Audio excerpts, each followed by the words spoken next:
আসসালামু আলাইকুম সবাইকে, আশা করি সবাই ভালো আছেন। স্ট্র্যাটফোর্ড টাউন এফসিতে জয়েন করেছিলেন কিউবা মিচেল, সেটা পুরনো খবর। 1 মাস আগেই এই ঘোষণাটা দেওয়া হয়েছে স্ট্র্যাটফোর্ড টাউন এফসির কাছ থেকে, এবং তারা ইংলিশ লিগের 7th টায়ারের একটা দল। কিউবা মিচেল একটা সময় সান্ডারল্যান্ডের এইজ লেভেলে খেলতেন এবং PL2-তে তিনিও খেলেছিলেন কিউবা মিচেল। তারপর তার ক্যারিয়ারে একটা অন্যরকম বাঁক চলে আসে, যেখানে বসুন্ধরা কিংসের হয়ে তিনি খেলতে এসেছিলেন। বাট সেই মৌসুমটা অনেকটা ভুলে যাওয়ার মতো একটা সিচুয়েশন তৈরি হয়েছিল কিউবা মিচেলের জন্য, এবং আলটিমেটলি ন্যাশনাল টিমে একটা ছোট ক্যামিও ছাড়া তিনি কিন্তু সেরকম করে কোনো সুযোগ সেভাবে পাননি, এবং বসুন্ধরা কিংসেও আসলে সেভাবে কোনো সুযোগ পাননি। পরবর্তীতে আবারও ইংল্যান্ডে ফিরে যাওয়ার সিদ্ধান্ত তিনি নিয়েছেন, এবং আমার কাছে মনে হয় সেটা তার জন্য পার্সোনালি খুবই ভালো একটা ডিসিশন ছিল। কারণ এখন আপনি দেখেন স্ট্র্যাটফোর্ড টাউন এফসি তারা নিজেরাই নিজেদের সোশ্যাল মিডিয়া পেজ থেকে একটা পোস্ট দিয়েছে, এবং সেখানে তারা বলেছে যে Cuba Mitchell is the Bangladesh Bellingham. মানে আমি কিন্তু বলছি না, আপনি বলছি না, আমরা যারা ফ্যান্স আমরা তো ডেফিনেটলি কিউবা মিচেল ভালো করুক সেটা চাই। অ্যাজ আ বাংলাদেশি আমরা চাই যে সে তার বেস্ট লেভেলের পারফরমেন্সটা দেখ। বাট যখন ইংলিশ লিগের একটা ক্লাব, যে ক্লাবটা তাকে নিয়েছে এবং ওই সেন্সেই নিয়েছে যে তারা তার ভিতরে সেই পোটেনশিয়ালটা দেখে, এবং তাকে বাংলাদেশি বেলিংহাম বলছে, ব্যাপারটা কিন্তু এমনি মুখের কথা না। It's a very very big complement. এবং আমার কাছে মনে হয় যে কিউবা মিচেলের উপর তারা চাপ দিচ্ছে না, আমার কাছে মনে হয় যে তার উপর বরং একটা রেসপন্সিবিলিটি তারা দিচ্ছে যে তাকে তারা ওই লেভেলে রেটটা করে, যেটা আমরা হয়তো অনেক সময় রেট করতে পারছিলাম না, কিংবা আমরা অনেক সময় তাকে বেস্ট ইউটিলাইজেশনটা করতে পারছিলাম না।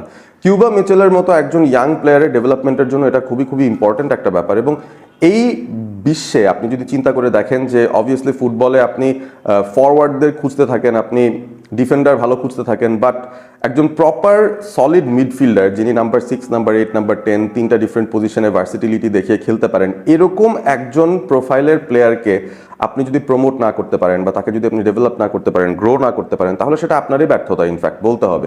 সো ওই জায়গা থেকে আমার মনে হয় যে স্ট্র্যাটফোর্ড টাউন এফসি তারা একটা জেমকে আনলক করার প্রসেসের মধ্যে আছে, এবং কিউবা মিচেল তাকে মোটামুটি তারা তাদের one of the main man হিসেবেই ধারণা করে নিচ্ছে এবারের লিগ সিজনটায় তাদের জন্য।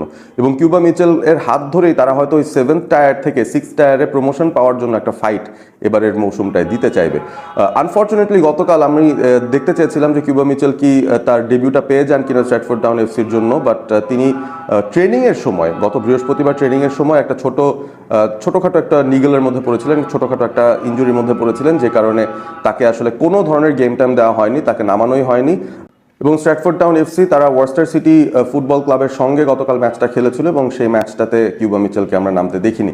বাট এই সেপ্টেম্বর উইন্ডোতে বাংলাদেশ যখন তারা ইন্টারন্যাশনাল ম্যাচ খেলবে, তাকে কি কল আপ করা হবে কিনা, থমাস ডুলি তার দিকে কি নজর রাখছেন কিনা, সেটা ডেফিনেটলি একটা চিন্তার বিষয় থাকবে। কারণ আমরা মোটামুটি ধারণা করতে পারি যে বাংলাদেশের মিডফিল্ডটা যদি সমৃদ্ধ করতে হয়, I know it's still too early. কিউবা মিচেল একবার অলরেডি বাংলাদেশে এসে এখানকার কন্ডিশন বুঝে গিয়েছেন, বাংলাদেশের সঙ্গে তার ডেবিউ হয়ে গিয়েছে। বাট তিনি আরও পরিণত হয়েছেন কিনা, সেটা একটা পরীক্ষা নেওয়ার সুযোগ কি পাবেন কিনা, সেই বিষয়টাই এখন আমাদের জন্য একটা বিরাট বড় প্রশ্নের জায়গা হয়ে যাচ্ছে। আর মিডফিল্ডের যে শেপ আপটা বাংলাদেশ ন্যাশনাল টিমের, সেখানে কিন্তু আমরা দেখছি যে হামজা চৌধুরী ডেফিনেটলি একটা মেইন স্টে, বাট তারও আমরা ভিন্ন ভিন্ন ম্যাচে ভিন্ন ভিন্ন রোল দেখি। কোনো ম্যাচে যখন প্রতিপক্ষ একটু স্ট্রঙ্গার থাকে, তখন হামজা চৌধুরীকে আমরা দুই সেন্টার ব্যাকের মাঝখানে নেমে আসতে দেখি, অনেক সময় রাইট সাইডেড পজিশনটাকে সলিডিফাই করতে দেখি। ম্যাচের কোনো ডিফারেন্ট পরিস্থিতিতে হামজা চৌধুরী সামনে চলে আসেন। So he can do everything, is an all action player. But দিন শেষে উই নিড সাম পিপল যাদের লেগস আছে, বেসিক্যালি যাদের সেই স্ট্যামিনাটা থাকবে পুরো 90 মিনিট খেলাটা চালিয়ে যাওয়ার ইন দ্য মিডফিল্ড, এবং অ্যাটাক ডিস্ট্রয় করার পাশাপাশি ক্রিয়েটিভিটি দেখানোর যে জায়গাটা, বল নিয়ে ড্রাইভ করার যে বিষয়টা, যেটা ডেফিনেটলি ইংল্যান্ডের বেলিংহাম করেন, ওইসব পজিশনে ওইসব জায়গায় একটা সাপোর্ট কিন্তু প্রয়োজন হয়, এবং সেই জায়গাটায় কিউবা মিচেল একটা ভালো কন্ট্রিবিউশন ডেফিনেটলি রাখতে পারেন, তার অ্যাবিলিটি রয়েছে সেটার। এবং আরও মজার বিষয় সেটা হচ্ছে যে কিউবা মিচেলের সেট পিস অ্যাবিলিটি কিন্তু খুবই আন্ডার রেটেড। আমরা জানি যে বাংলাদেশ সেট পিস থেকে প্রচুর গোল দেয়, কর্নার্স, ফ্রি কিক্স, এগুলো কিন্তু ডেলিভারি দেওয়াটা খুব ইম্পর্টেন্ট হয়ে যায়। এবং বাংলাদেশের এই মুহূর্তেও যদি আমরা বেস্ট সেট পিস ডেলিভারি করার মানুষ চিন্তা করে দেখি, সেখানেও কিন্তু ঘুরে ফিরে ওই জামাল ভুঁইয়ার নামটাই চলে আসে। বাট সিন্স জামাল ভুঁইয়া এখন যে সিচুয়েশনে আছেন, তাকে হয়তো পুরো 90 মিনিট গেম টাইম দেওয়া পসিবল হয় না, বা তাকে পুরো 90 মিনিট টিমের মেইন স্টে হিসেবে চিন্তা করা হয় না।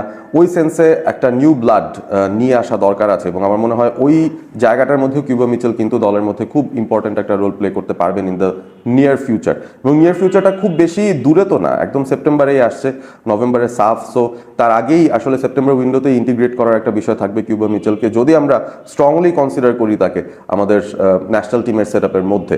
আর কিউবা মিচেল আমার মনে হয় খুবই ভালো একটা স্টেপ নিয়েছেন, আমরা ফলো করছি, ট্র্যাক করছি, দেখার চেষ্টা করছি যে তিনি স্ট্র্যাটফোর্ড টাউন এফসির হয়ে আসলে এই সিজনটা কেমন করেন। আর in the mean time Bangladesh যদি তাকে না ডাকে, আই উড সে বাংলাদেশের জন্যই কাইন্ড অফ একটা লস হবে। They will be losing out on opportunity to check out যে কিউবা মিচেলের পোটেনশিয়ালটা এখন কতটুকু বৃদ্ধি পেয়েছে, কতটুকু বেটার তিনি এখন হয়েছেন আগের তুলনায়, এবং তার কাছ থেকে আসলে আমরা কি এক্সপেক্ট করতে পারি ওভারঅল। আর আরও একটা বিষয় যেটা না মেনশন করলেই নয়, বাংলাদেশের বর্তমান যে মিডফিল্ডের কন্ডিশনটা বা যে সিচুয়েশনটা আছে, সেখানে অবভিয়াসলি বেশ কিছু সিনিয়র প্রোফাইলের ফুটবলাররা রয়েছেন। দলে জায়গা রাখা না রাখা বা পাওয়া না পাওয়া নিয়ে কিন্তু খুব বেশি টেনশন করার কিছু নাই, কারণ দিন শেষে দেশটা হচ্ছে বাংলাদেশ, এবং আমরা বাংলাদেশের উন্নয়ন চাই, উন্নতি চাই, বাংলাদেশের ফুটবলের বেটারমেন্ট চাই, আমরা বেটার রেজাল্টস চাই, বেটার কোয়ালিটির প্লেয়াররা যেন একসঙ্গে খেলতে পারে। মানে থমাস ডুলি যেন ফুল অ্যান্ড ফেয়ার একটা প্রসেসের মাধ্যমে তার স্কোয়াডটাকে সিলেক্ট করতে পারেন, সেই বিষয়টা আমরা চাই। সুতরাং কোনো ধরনের বাইরের প্রেশার, কোনো ধরনের রেপুটেশনাল প্রেশার, সেই বিষয়গুলো যেন না আসে, আমরা এটাই চাই। এবং থমাস ডুলি নিজ মুখেই বলেছেন যে তিনি আসলে পারফরমেন্সের বিচারে একটা স্কোয়াড নির্বাচন করবেন, এবং তিনি সেইখানে আসলে কোনো রেপুটেশন, কোনো নাম যশ, কোনো পপুলারিটি এগুলো নিয়ে কিন্তু মাথা ঘামাবেন না। সো ওই জায়গা থেকে আমার মনে হয় যে যদি fair and square call up হয়, কিউবা মিচেলের ডেফিনেটলি একটা কল আপ পাওয়া উচিত এই বাংলাদেশ ন্যাশনাল টিমটায় আবারও, এবং এই কল আপটা পেয়ে আমার মনে হয় তিনি দেখানো শুরু করে দিতে পারবেন যে তিনি আসলে কতটুকু ডেভেলপ করেছেন এই কয়েক মাসে, কতটুকু ডেভেলপ করেছেন, ইংল্যান্ডে ফেরত গিয়ে তিনি কতটুকু নিজেকে আরও ডেভেলপ করে এসেছেন, সেই বিষয়টা কিন্তু তিনি দেখাতে পারবেন আমাদেরকে, আমার অন্তত এটা ধারণা। সো মিডফিল্ডের জায়গাটায় যেহেতু আমরা এখনও লুই ওয়াটসনকে নিয়ে সন্দেহ রয়েছে আমাদের, আমরা নিশ্চিত নই যে তিনি আসবেন কিনা বা আসলেও কবে জয়েন করবেন, দেরি আছে, এই বিষয়টা দেরি আছে। সো কারেন্টলি যারা আছে তাদের মধ্যে ডেফিনেটলি কিউবা মিচেলকে কনসিডারেশনে নেওয়াই উচিত মিডফিল্ডে। আপনাদের মতামত জানিয়ে দিবেন কিউবা মিচেলের ওভারঅল ফিউচার নিয়ে আপনারা কি দেখেন, তার মধ্যে কি সেই পোটেনশিয়ালটা দেখছেন কিনা, মানে সেভেন্থ টায়ারে খেলছেন বলে তিনি কি আসলে বাতিলের খাতায় চলে যাচ্ছেন, নাকি তাকে আমরা ন্যাশনাল টিমের যে মিডফিল্ড সেট আপটা আছে সেখানে একজন ইন্টিগ্রাল মেম্বার হিসেবে চিন্তা করবো, যিনি অনেক বছর টিমকে সার্ভিস দিতে পারবেন, is very young still. So ওই জায়গা থেকে আপনাদের মতামতটা ডেফিনেটলি জানাবেন। আর ভালো থাকবেন সবাই, বাংলাদেশ ফুটবলের সঙ্গে থাকবেন, আর অল স্পোর্ট এবিপি সাবস্ক্রাইব করতে ভুলবেন না।